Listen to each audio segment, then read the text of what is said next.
Hello, Rick. I don't know if you can hear yet. Maybe not. Let's give Hello. Hello. Rick? Yes. Oh, good. You can hear us. Yes, I can hear you. Oh, good, good. I'm sorry if you had trouble getting in. I'm not the most, I'm better on the water than I am behind the computer screen, to be honest. Good.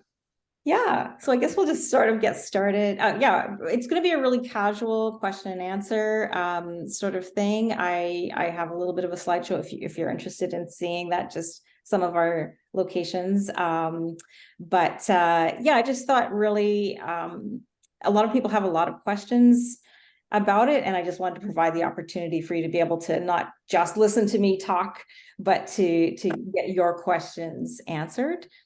So yeah, how does that sound? Sounds good to me. Yeah, it's good. Yeah. So Mark, you said you've been out here paddling around Sydney and on paddle boards or kayaks or? Yeah, paddleboard. Yeah. Yeah, great. We do stand up paddleboard. My wife and I, we've done a lot of sort of day type trips. Okay. Like we've done a couple of longer week-long organized trips with other outfitters. Okay. But I'm looking more to do some of my own camping and my questions are all really just going to be around like packing gear and how to pack and what to pack and some of your recommendations and things like that. That's what my reason for attending is. Yeah. Well, that's great. And how about you, Rick? Have you paddled much or SUP camped? Yes. Yeah, I paddle as paddleboard for 3 years. Oh, okay. Yeah. Yeah, but I'm in Ontario. Yeah. You're in Ontario.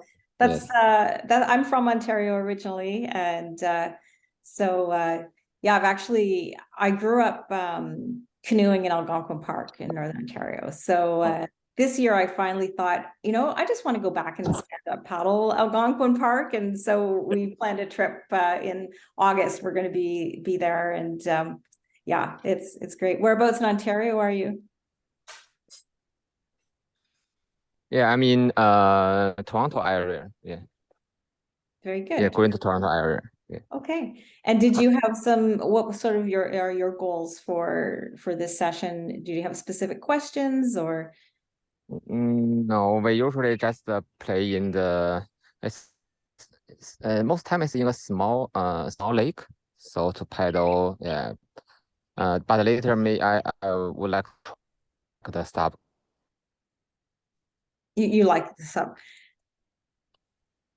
You'd like to start paddle camping? Yeah, I would like to start paddle camping maybe later. Okay. But maybe not for now. It's only usually just a paddle in the small lake. Yeah. Yeah. Well, it's a good start, right? It's just loving out there, being there and loving being out there. And okay, well, we'll talk a little bit, and then maybe I'll pull up some of our slides and show some of the areas out here that we paddle and talk about some of the ways we support people and to help them get out here or where they're paddling to get out on the water and start doing the overnights. Yeah, so okay, that sounds great. Maybe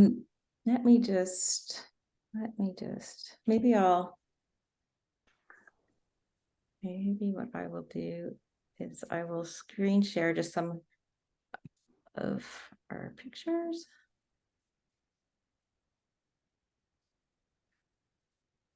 And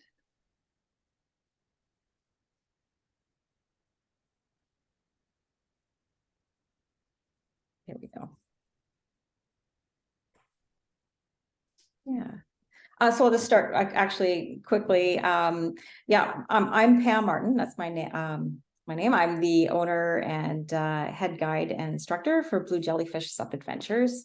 And we're based here in Sydney, BC, and we run multi-day trips and lessons and courses, mostly out here in BC, but when I'm back in Ontario, I do some there as well. And we have multi-day trips on the East Coast as well as here on the West Coast. But we're just really about getting everybody out on the water and just experiencing that in a safe and fun way.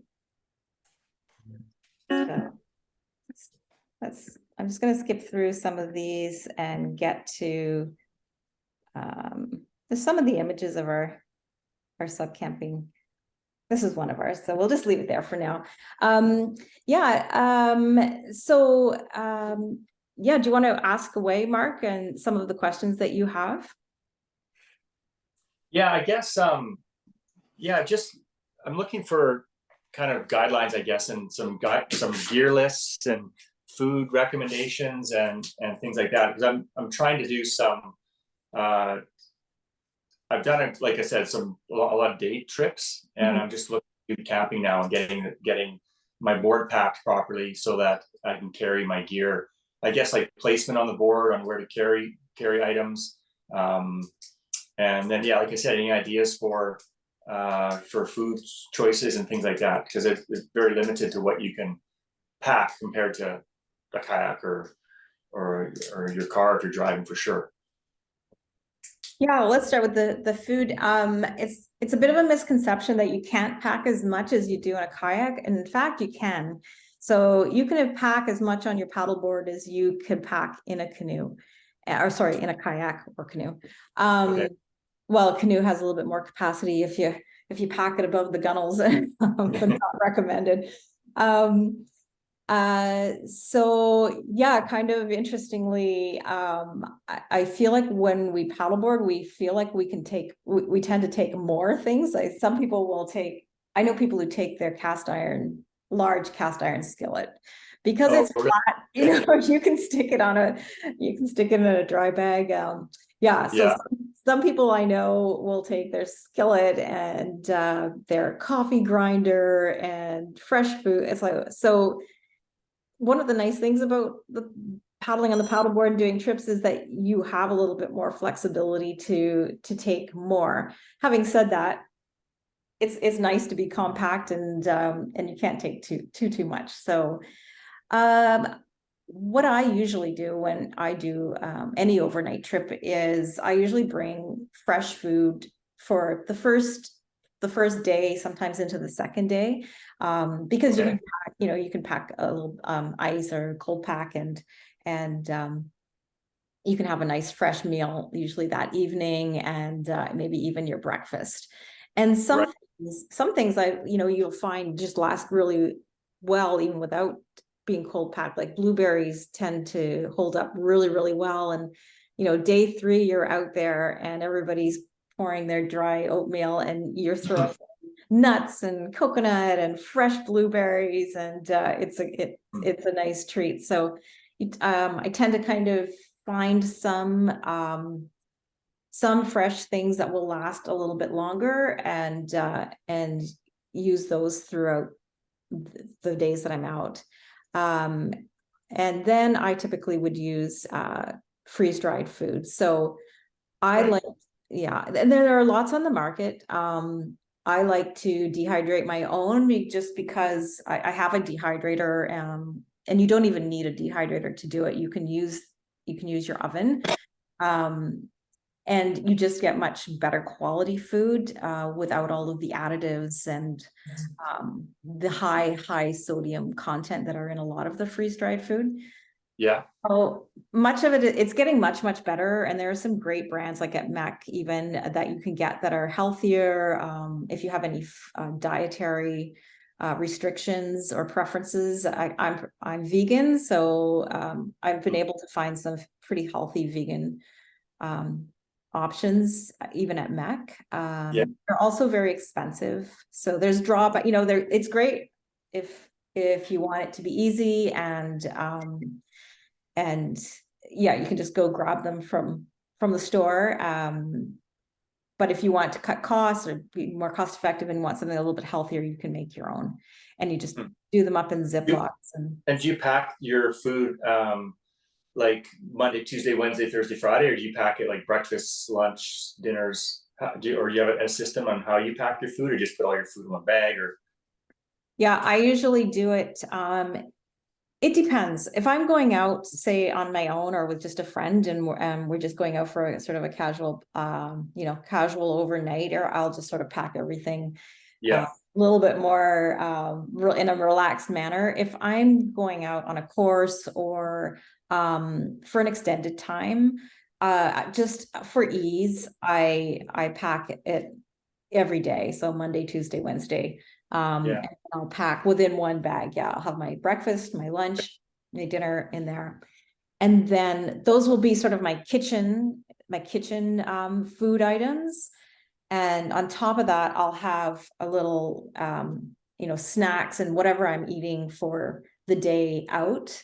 right, yeah, In a smaller pack. So yeah, my whatever it is I'm going to eat, my fruit, my nuts, my sandwich or whatever it is while I'm out paddling, because you don't want to be digging around through your kitchen bag trying to find something to eat. yeah, right. So that's a really important thing, is just having that fuel, really easy access to that fuel when you're on your paddle. Okay, Mhm. okay, good. And then do you have separate dry bags you have a dry bag for food, a dry bag for your sleeping bag, a dry bag for your tent, dry bag for clothes? Did you try to separate that way too? Yeah, so typically, so then we sort of get into how we pack. So typically what we would do is you want to have the most weight close to your feet, and Okay, you want it in front of your feet. So okay, most boards are not designed all that well for, even though a lot of companies are selling touring boards, it seems like they haven't really talked about people who tour, or talk to people who tour, yeah, because they're not often set up for touring. They put the bungees at the front and there's bungees at the back. But really and you can even see on in this photo here, yeah, you can see this is a great touring board, and we use it all the time. But you can see how the bungees are at the front here, and they're way up here, and yeah, there's nothing back here. yeah, There's one at the back. What you really want is to have your heaviest gear right in front of your feet. okay, So that would be things like your kitchen is usually your heaviest. yeah, Your stove, your food, your water. mhm, And water is one of the things that people often overlook when they're doing their plans. And we can talk about that a little bit. But especially in the ocean, I guess too, right? Especially in the ocean, you just can't get water. Yeah, yeah, and some places you go, we paddle a lot on islands. Well, a lot of them don't have any water source at all. right. So yeah, so you have to bring all of your water, and it's a large amount of water. It's heavy to start with, but it's still yeah. So that's sort of something that people often overlook, Mhm, is the importance of that. So really scouting out where you are, what's available to you, and even if you're not in in the ocean, or if you're not on an island, you don't necessarily have easy access to water. Even we've been out on Howe Sound, and there's a great marine trail on Howe Sound now, with great camping. yeah, that's my plan for 2 weeks. I'm heading over to Zorro. Oh, nice. Okay. Yeah, so that's Okay. yeah, so that's one of my test routes. Okay. So this is perfect. Then you want to make sure you check to see, is there a water source close enough to you? Because there isn't always, even there. Right, yeah, And so you're either going to need to know if the water source is close enough that you can set up camp and then just paddle over to it. If there's a yeah, river and you've got, in which case you'll need filters to filter that water. mhm, Or are you going to have to bring all of that water with you? So that's okay. great. It's a beautiful, beautiful place to be paddling over there. So yeah. Yeah, I've been out to Tantalus before, but I didn't camp. But I've been to Tantalus. I haven't been as far as Zorro. But I think we're going to plan to go across from Porto, I think, Okay. Porto Cove, and go across to Zorro and then come back the next day. Yeah, Yeah, I've done that. Yeah, I have done that. Yeah, so make sure you check your water. That's a great thing for just trip planning and stuff, is even like, how do you know if there's water there or not? You know, what are you want to really, local knowledge is the best thing and for things like that, and to make sure that the knowledge is up to date too. You know, you can read a guidebook or something, but if the river dries up in August and you're going in end of August, you want to know that before you set out. So Right. yeah, and when you're packing water, you want to make sure that you have enough for drinking, enough for making tea, coffee. So you need your fresh water for drinking water. Maybe you need some to add in some electrolytes if you know, like last year we paddled in the heat dome, and Yeah. we needed a lot more water, and we needed electrolytes to add to it. You also want it for bathing, brushing your teeth, that sort of thing. So, and if you're going to do dehydrated food, you're going to need the water for that as well. So it's not just a calculation that involves simply drinking water. The water bottle, yeah. Okay. Yeah. And I usually take, well, you probably would already know this, but I always take one water bottle full of water, just clear plain water, and then one with electrolytes as well, because Sure. yeah, even if it's cold and you're working hard, you know, sometimes you just need that boost. Yeah. And it's yeah. always hotter on the water than you feel. You always Yeah, feels cooler there with the breeze or whatever, but you're hotter than you think out there. yeah, that's right. Mhm. Yeah, so mainly what you want is your kitchen bag and all of your food in one dry bag. This is how I pack it anyway. Yeah. And even if, you know, some people will use one large dry bag, but I would still, within that dry bag, I would still have it partitioned the same way. So I would have my kitchen bag within that, and then your camp gear, so everything that you need in one bag for setting up camp. So as soon as you get in, I always plan for the worst case scenario. So say you're out there, it's windy, it's pouring rain, you're pulling in and you need to set up camp. You don't want to be fumbling in all of your clothes and everything like that, trying to find your tent, right, with everything strewn all over. So yeah, so all of your camp setup is in one bag. So tent, sleeping pad, sleeping bag, a warm set of clothes, like a warm, dry set of clothes that are always going to be dry no matter what. So including socks and a toque. So you need, and gloves, like, yeah. And so that's the second. And then the clothes I keep in a third one. Okay. And so that's sort of the camp setup. On top of that, I would always have my day bag. So anything I need during that paddle, so that I don't have to touch those main other bags at all. Like, they are sealed, they're waterproof. Like, I'm not fooling around with those while I'm out on the water, or even stop for lunch.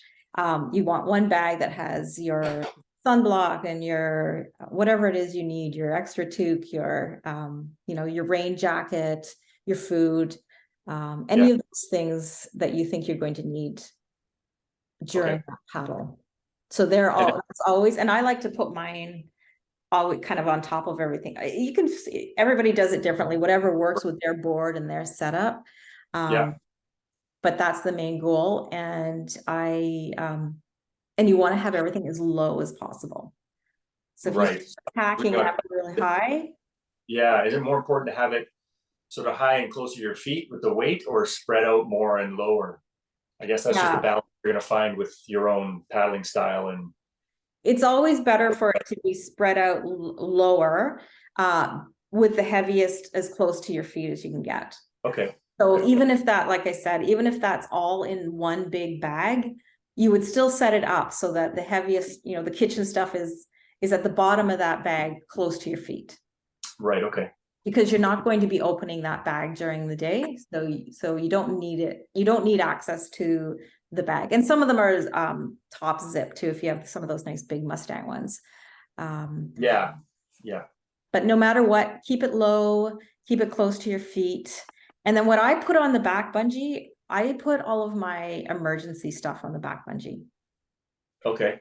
So I put but not too close to my feet, because with your board loaded at the front, the benefit of having it loaded mostly at the front is that you can move back still and help maneuver your board just by your positioning a little bit. And you're also able to step back and balance the weight of the gear that you have on there. So it gives you a little bit of freedom. You're not going to be tripping over your gear at the back if you need to step back to do a turn or whatever it is that you might want to do. Yeah. Having said that, I do keep my my emergency stuff sort of closer to the tail, and that would be, sometimes my camera and stuff I keep there too, but just my tote bag Yeah. and flares, and even my first aid kit, I'll keep it, instead of tucking it away, I'll keep it in a bag at the back. Okay. Just any of those things that I would need in an emergency, that I can put back there. So it's not a big bundle. It's a little bit. I still have lots of movement back and forth on the board. Okay. Mhm. Okay, good. Yeah. How are we And doing, then- Rick? Any questions?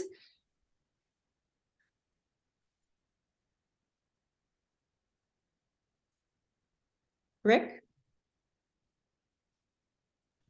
Yeah, I'm okay. I'm Oh, okay. okay. Thank you. Okay. And feel free to jump in as I'm talking to. So maybe I'll just talk a little bit about some of the things that we do out here to get people ready for doing some touring. Of course, it's always great to take a course. So you can find lots of great Paddle Canada courses in Ontario, as well as out here. And I always recommend starting, if you're already paddling, you wouldn't need a basic course, but the advanced courses are quite good, and can help you start to understand, more about how to paddle in wind. Okay. Yeah, winds and waves. Yes, yes. Yeah. And have you taken any courses, Rick? Yes. I have I take the basic skill, advanced skill, and also the basic instructor course. Yeah. Oh, that's I'm great. the basic instructor. Yeah. Oh, that's great. Oh, that's awesome. So you know all about Paddle Canada and all of the courses that they offer. And so the next step for you, if you really wanted to go the course line, would be a coastal touring course. And they are really valuable. I don't know who's teaching those in Ontario right now, but there should be somebody. Well, I am teaching one in August in Algonquin there. Our SUP camping trip is a touring course, but there should be other people as well. But Okay. we really Yeah, go into depth. Sorry? Yes, yes, I know. Yeah, they have several steps. For now, it's just for the flat water basic instructor, and I plan to take the advanced instructor later, Okay. and also maybe next step will be the one you mentioned for the touring or other like the river, maybe later. Yeah. Okay, yeah, that's great. So yeah, so that's it's a really the touring courses are great because they teach you everything you need to know as far as navigation and um trip planning, and so all of the safety things that go along with that, as well as loading your board and types of boards that are better for touring and distance and things like that. So they're very comprehensive, and they're really well worth it. And plus they're always just a great, if you do one that includes overnights, they're great because you're out on a tour and you're learning at the same time. So they're really rewarding. Yeah, so we do that, and then we do it 3 different ways. We have a coastal touring course that's just during the day for people who aren't really interested in getting out camping, and then we do overnight camping trips that include the course, and then we do a lodge-based touring course and Discovery Island Lodge off of Quadra, which is 5 days, and we don't camp, but we get into all of the touring, and we do day trips, and they get progressively more advanced each day. So we start out with some good paddles that are on pretty calm, usually calm or a little bit windy, but pretty straightforward conditions. And then the group usually progresses to, we do about an 18-kilometer paddle maybe the second last day. And we also get into the Surge Narrows Marine Park, which has some fancy currents that require a lot of planning and really careful executing. When you're in there, if you do it right, it's all calm. If you do it wrong, you don't. You just don't do it wrong. There's no room for doing it wrong. So that's what we advance up to, and it's really a great experience. Yeah. So any more questions? I'm pretty good. That was good for me. Thank you. Good. How about you, Rick? Yeah, I'm good too. Yeah. So later maybe later we'll think of the program or the course you mentioned in Algonquin in October. Yeah, so maybe it's in August. Yeah, in August. Yeah. And you can feel free feel free to message me or and we can set up a call or whatever if you have any more questions, or just email me and I can get back to you. And we also have a blog post up on the website that's just all about preparing for overnight trips too. So what to pack and how much water you should take and things like that. So I'm not exactly sure what it's called, but it is it's under the blogs tab. Okay, that's great. Yeah, that's great. Yeah.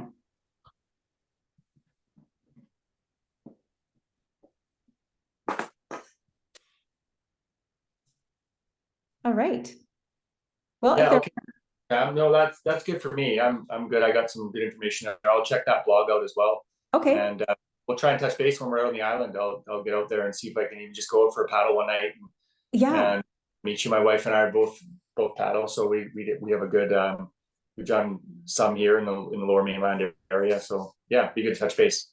Oh yeah, I'd love that. That's awesome. And then in July, I'm hoping I have a shop now that will be opening probably hopefully in beginning of July. So we'll have lots of paddling gear and things like that as well. And yeah. Okay. Down at the pier, like right in Sydney? Right in Sydney? Right in Sydney. Yeah. On Pier. So yeah, so we're working on that right now, and yeah, so you can pop by, or yeah, it'd be great to get out for a paddle and maybe in the islands or somewhere like that. That'd be awesome. Yeah. Okay, great. All right. Thanks. Nice to meet you, Pam. Thanks very much. Nice to meet you guys too. Thank you. Thanks for both of you for coming. Yeah. Okay. Take care. Have a good day. Yeah, thank you. Bye, Rick. Bye, Mark. Yeah, have a good night.